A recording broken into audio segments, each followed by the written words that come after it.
Hola, ¿qué tal YouTube? Israel aquí con otro video relacionado al régimen de propiedad en condominio. Y pues bueno, el tema de que traigo el día de hoy es muy interesante, muy sensible, pero creo que muy importante también, porque como hemos visto en estos terremotos, pues obviamente muchos de los edificios que sufrieron graves daños, algunos que se perdieron completamente, pues son precisamente propiedades bajo el régimen de propiedad en condominio. Entonces es un tema bastante interesante y sobre todo informativo. La verdad no pretendo dar una solución a cada uno de los casos, únicamente brindar un poquito de apoyo y ayuda a aquellas personas que estén inciertas de cómo o a dónde o de qué manera digerir un poquito el hecho de que haya sufrido daños alguna de sus propiedades, cómo solucionarlo, cuáles son los sustentos que la ley de propiedad en condominio establece. Su propio reglamento debe tener algunas especificaciones sobre ello y pues bueno, prácticamente la ley de propiedad en condominio de cada uno de los estados generalmente marca dos aspectos importantes en caso de un desastre, en caso de una necesidad de destrucción, ruinas o reconstrucción del condominio. Y sobre estos dos los puntos, pues bueno, es importante señalarlo porque creo que muchos en ocasiones, un ejemplo, si es un condominio donde hay dos torres y una torre sufre daños graves y la otra torre no, ¿en qué circunstancias se establece cada una de las diferencias?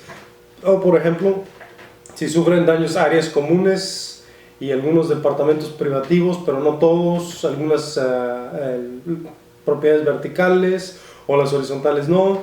Entonces, ¿cuál es la responsabilidad y cuál es el marco legal en el que se sustenta todo esto? Es un tema muy amplio y no pretendo tomarlo completamente, pero sí sobre todo que sirva un poquito de guía para ustedes que están pasando por algunas situaciones o decisiones importantes de este tipo. Pues bueno, que sepan hacia dónde se pueden o nos podemos referir.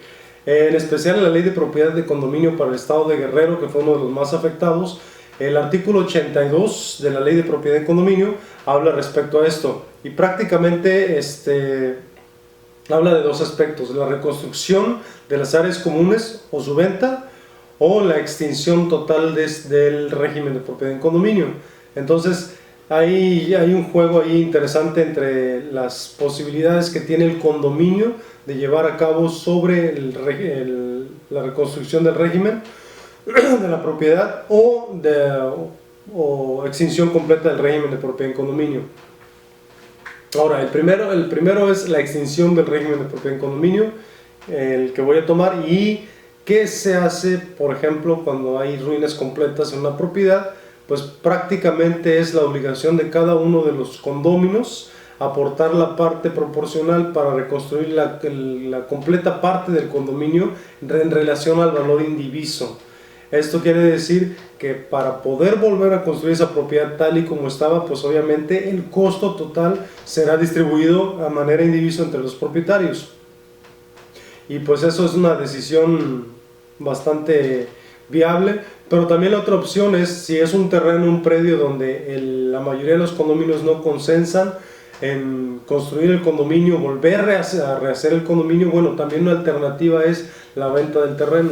La venta del terreno procede siempre y cuando en la asamblea tengan un 75% de mayoría del valor del inmueble, y procede que cada pedazo de propiedad o cada propiedad que se venda, pues obviamente en proporción al valor indiviso se le retribuye al propietario de ese indiviso la parte proporcional.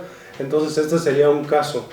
En el otro caso es la reconstrucción. Bueno, en el aspecto de áreas comunes, las áreas comunes pertenecen a todos por valor indiviso. Es decir, la reconstrucción es obligación de todos los propietarios, independiente o no hayan sufrido daños en su propiedad exclusiva. Lo que sí es el costo directo al propietario sería la cuestión del daño a la propiedad privada. Es decir, si es una casa independiente o si es un ala del edificio que sufre daños, pues bueno, a la propiedad privada, entonces sí sería importante que el propietario de esa área sea quien repare su propiedad o se haga cargo de su propiedad. Pero en el caso de que sean áreas comunes, pues obviamente entra dentro del valor indiviso de toda la propiedad para reparar el daño. ¿Y a qué me refiero precisamente? Por ejemplo, dentro de la ley de propiedad y especialmente dentro de la memoria descriptiva de la propiedad hay una descripción exacta cuáles son áreas comunes. Entonces, por ejemplo, columnas de carga, muros de carga, escaleras, pasillos. Entonces, si hay un daño directamente en el área común de una propiedad, pues obviamente es responsabilidad de todo el condominio pagarla. Pero si es una villa independiente donde toda la parte que sufre daños es área privativa, bueno, la reconstrucción va al costo del agraviado en este caso. Y pues bueno, una parte importante de eso es que precisamente en este aspecto, en caso de que la persona no pueda solventar, pues bueno, siempre tiene la opción de vender su parte de propiedad indiviso a un condominio o a un tercero. Esto quiere decir que prácticamente está vendiendo. Que uno de los aspectos importantes en la ley de propiedad en condominio es precisamente la forma en que se lleva a cabo la votación. Recordemos que en la destrucción, ruinas y construcción de un condominio, pues obviamente prácticamente es un tema que interesa al 100% de los condóminos, 100% de los propietarios, pero más sin embargo las decisiones se llevan por una mayoría, de tal forma que esta mayoría por lo menos debe representar 75% del valor del inmueble para llevarse a cabo. Quiere decir que el otro 25% pues obviamente estaría sujeto a las obligaciones del grueso del condominio. Entonces, lo importante de las asambleas es precisamente, como mencioné en otros videos que por ahí pueden ver, es la convocatoria hecha apropiadamente, en orden del día mencionar directamente cuáles son los temas a tratar y pues bueno, dentro de todo recordar que una asamblea que se lleve a cabo con esta finalidad tan sensible, pues bueno, hay un factor también muy humano que hay que considerarse y pues obviamente dentro de los puntos del orden del día discutirlos ampliamente para llegar a soluciones, que finalmente es la finalidad de cada una de las asambleas, llegar a resoluciones que beneficien a la mayoría y preferentemente a todos. Y sobre todo también que en caso de que una persona, un propietario minoritario no cuente con los recursos para reconstruir su propiedad, bueno, siempre puede enajenar su propiedad, es decir, puede ceder los derechos a algún otro condominio o venderlo a terceros. Entonces, porque estos derechos, pues obviamente son derechos también de copropiedad, es decir, de áreas comunes.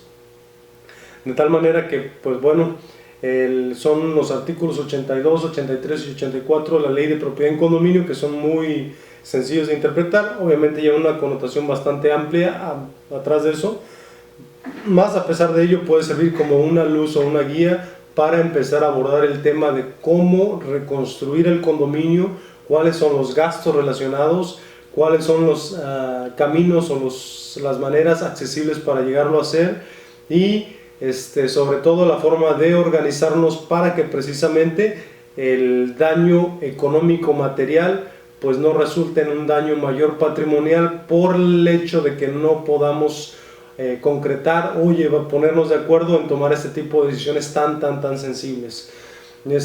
Finalmente la ley de propiedad en condominio pues también tiene algunos artículos especiales sobre controversias que también toman los artículos más adelante y tiene uno muy especial y muy interesante que es relacionado a la cultura condominal. Creo que esa sería una parte muy importante porque finalmente la cultura condominal es precisamente eso, integrarnos como se ha hecho en muchos casos más para la solución de problemas, es decir, ser un poquito más sensibles con el resto de los condóminos para tratar de llegar a un acuerdo en beneficio de todos. Entonces espero les haya servido el video, seguiré posteando más videos. Creo que fue un video muy light relacionado al tema, pero pues quería compartirles porque seguramente existirán muchas dudas de cómo hacer, qué hacer, cómo nos organizamos y precisamente hay muchos condominios que por su estructura, tamaño, pues no tienen los recursos o no tienen la disponibilidad de pues, posiblemente contratar un abogado o tener cierta asesoría al condominal directamente, pero pues bueno, hay organismos como la Procuraduría de Asuntos Vecinales o algunas otras instituciones que atienden este tipo de situaciones y los cuales pues pueden también apoyarles a salir adelante con este tipo de problemas, conflictos. Y pues bueno, suscríbanse, seguiré aportando un poquito más de ideas en relacionado a esto sobre sus comentarios y nos vemos hasta la próxima.